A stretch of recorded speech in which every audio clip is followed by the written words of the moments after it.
Yaxshi oldu ustoz. Eshitamiz. Demak, birinchi savol. Glyukozani bıçkıtlarmi yoki Oksidlardan.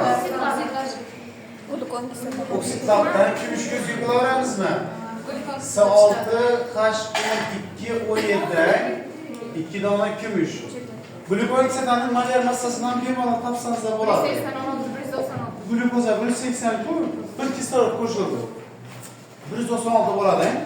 39.2 gram deb qo'yibdi. Ya'ni 0.2 mol bo'ladi. Bu 0.2 olsa necha bo'ladi? 0.2 mol bo'ladi. Endi qarab ko'ring. Shu glyukozaning 1/5 qismi edi. Bu 1/5 qismi, 1/5 qismi qancha mol ekan? 0.2 mol ekan. Qolgan qismi deb qo'yibdi. Shunda qolgan qismi necha bo'ladi? 4/5 qism bo'ladimi? Qarang. 1/5 ga nisbatan 4/5 necha marta katta? 4 marta kattami, 5 ni tashlab olsak, 4 qaladan 4 marta katta bo'ladi. Bu qismi necha bo'ladi? 0.8 mol bo'ladi. Tushundingmi? Keyin turibdi. Qolgan qismini ham yarmi deb qo'yibdi. Qolgan qismini yarmi vodorodga qaytarildi. Ikkinchi qismi spirtda bujg'atilibdi. To'g'rimi? Spirtni bujg'ish natijasida necha gram etanol hosil bo'ladi debdi. Bo'ldi, spirtda bujg'itib qo'yaveradi. S6 H12 O6 dan S2 H5 OH bilan karbonat angidrikni 2 qo'yamiz, 2 qo'yamiz. Demak, mana buni 2 ga bo'ladilar. Necha bo'ladi? 0.4 bo'lsa 38, 46 ga ko'paytirasiz. 38. 608 gram. Tushunarlimi? To'g'rimasizmi? Maltozani gidroliz qilibdilar. S12 H22 O11 maltoza, to'g'rimi? Uni gidroliz qilsak necha dona suv kerak? 1 dona suv kerak, 2 dona S6 H12 O6, 2 dona glyukoza hosil bo'ladi. Shu glyukozani spirtda bujg'itibdilar. S6 H12 O6 ni spirtda bujg'itsa, S2 H5 OH bilan nol chiqadi. Karbonat 2 qo'ysa, 2 qo'yamiz. Keyin ina bu spirtda sulfatsiyada qo'shib yana qizdiribdilar. Spirtda sulfatsiyada qo'shib qizdiradiganchi bo'lsa, navaylanadi bu. Ha? Suvni yuqori temperaturada qizdirdik deb qo'yibdi. Alkil aylanmaymi? Birsutdan balandda. Va shundan chiqqan alkilning molini aytib qo'yibdi o'shida. Bu 0.4 mol ekan. Bu 0.4 bo'lsa, bu ham 0.4 bo'ladi. Ina bu 0.4 bo'lsa 2 ga bo'lib o'tsak 0.2 oladimi? Bu 0.2 bo'lsa, bu ham 0.2 bo'ladi-da, bu necha bo'ladi? 0.1 bo'ladi. So'zini qarang. Uglevodlarning massa farqini topmaylik mana deb qo'yibdi. Uglevodlar degan vaqt bu bilan bu ikkisini. Shu ikkisining massa farqini topish kerak. Bu ikkisining farqi menimcha bu suvning farqi emasmi? To'g'rimi? Buni massasidan ayirib tasam suv chiqadi-ku. Demak, suvni gramini topib qo'yaveradi, shu ikkisini farqi bo'ladi. Demak, bu 0.1 bo'lsa ham bundan 0.1 bo'ladi. Demak, delta ham shunda 0.1 ni 18 ga ko'paytirsang 1.8. 2O6 ga plus mis2 gidroksidni qo'shamiz. Nima chiqadi? S6 H12O7 plus mis2O plus nima ekan?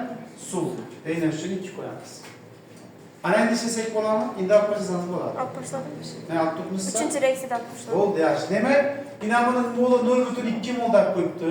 Shunda glyukoza necha mol bo'ladi? 0.4. 0.4 mol glyukoza bo'lsa, 0.4 mol glyukozadan immunga o'tsak, bu necha bo'ladi? 0.8 bo'ladi.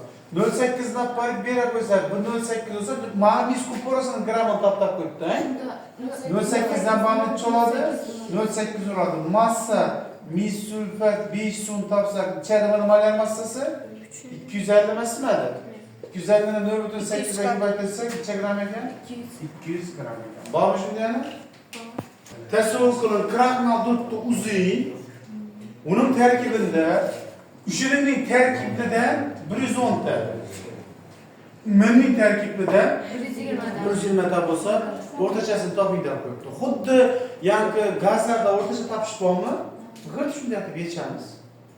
Bunday qilib qarang. O'rtachani topamiz. Endi qisqartirib aylaymi? 100 ga bo'lib olsa, bu 1 oladi, bu 1.2 oladi. Bo'ladimi? Demak, qarangasa, mana molini 1.1 ni ko'paytiraman, mana molar massasini 164 emas, mana molar massasini cho'ladi. Bir donasi mana 164. Shuncha. Beda 300 oladi. 300 bilan 200 qisqartirib berish. Yo'q, ko'rasan. Necha chiqadi? 49 200. Doğru tatlı zamanı. Ben 162 çıkardım. Şu 300'e Doğru aşkım. 48.600. Çemin? 48.600. 48.600 plus imanetlik çoğaladı. 1,2'ni köpeytiremiz malyar massası. 162'ni 200'e köpeytiresen bu bundan. 32.400. 32.400 taksim 1,1 plus 1,2. Tamam.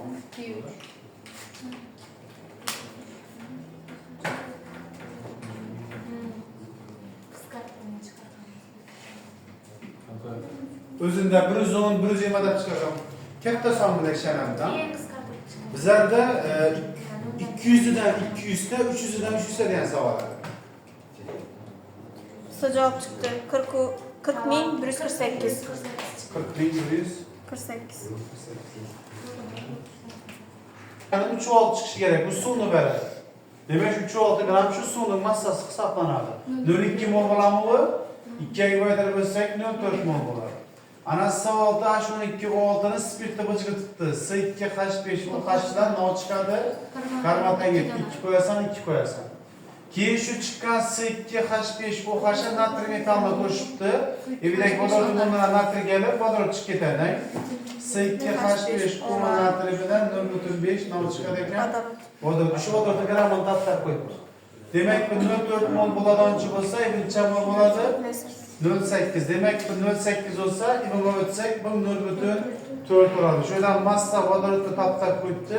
0,4 2 ga ko'tarsa 0,8 gram ekan. Mana shu glyukozani S6H12O6 ni spirtda bojg'itibdilar, S2H5OH bilan karbonatga chiqadi. 2 qo'yamiz, 2 qo'yamiz. Chiqqan gazdan keyin natriy gidroksid qo'shib o'rta tuz chiqaribmilar. Bundan natriy karbonat bilan nol chiqadi, suv chiqadi, 2 qo'yamiz. Bu yerda nomni berib qo'yadi o'xshaydi. 0,4 malyar. Shundan 0,4 mol bo'ladimi? Natriy gidroksid yerdan yutilganda. Durum 21 da hem natriy karbonat chiqqan, ular natriy gidrokarbonat ham chiqqan bo'lishi kerak. Shu ikki dona narsani berib qo'yibdi. Ham ishqonni berib qo'yibdi, ham buni berib qo'yibdi. Birisini berib qo'yaversin endi. Bu yerda 2 dona reaksiya bo'lgan menimcha, karbonat angidrid plus natriy gidroksid bilan reaksiyaga kirishib, natriy gidrokarbonatdan hosillanadi. Mana mol 0,4 ekanini bildikmi? Simalyar najmini ko'paytirdik. Malyar 0,8 ekan, najmi 0,5 ekan. 0,4 mol ekan. Undan 21,2 gram natriy karbonat chiqdi deb qo'yibdi. 106 malyar massasi 0,2 mol bo'lami?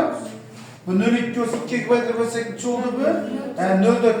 Qarang, qarang, bam 0,4 edi. 0,4 da demak shunda pastda reaksiya bo'lmagan ekanda.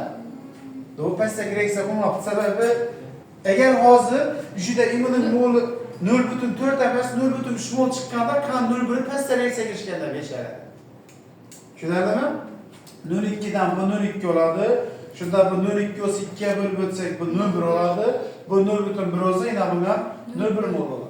Demak, buni massasini taqtab qo'yibdi. 342 bilan molar massasi yodlab qo'ying. 342 olsa, demak 342 ga ko'paytirsak 34,2 gram chiqadi. 2 da molar massasi 196 molar massasi bo'lsak 0,2 mol chiqadi. Bu 0,2 mol olsa, bunga necha mol bo'ladi? 0,2 mol. Shu 0,2 mol glyukozaning 3 dan 1 edi. 3 dan 1 0,2 mol ekan. Qolgani necha bo'ladi shunda? 3 dan 2si bo'lami? 3 dan qisqartirib bersak, bir necha marta katta bo'ladi bundan? 2 marta katta bo'ladi. Shunda necha mol bo'ladi? 0,4 mol chiqadi. Demak, jamisi necha bo'ladi shunda? 0,6 mol bo'lgan ekan-da. Keyin shu glyukozani S6H12O6 ni spirtda bojg'itibdi. 2 dona etil spirt chiqaradi. 2 dona karbonat. Reaksiyalarni o'rtalar yodlab qo'ysanizlar, uje 2 koy 2. navdidi reaksiyani yozmam o'tirmay ichasizlar, ha? Shu 2 karbonat, 2 dona karbonatdan 2 dona etil spirt chiqadi. Yana bu 4 mol ekan. Bunga o'tsak necha mol bo'ladi? 0,8. 22 4 ga ko'paytirsak 17,92 litr chiqadi. Bo'lmasammi?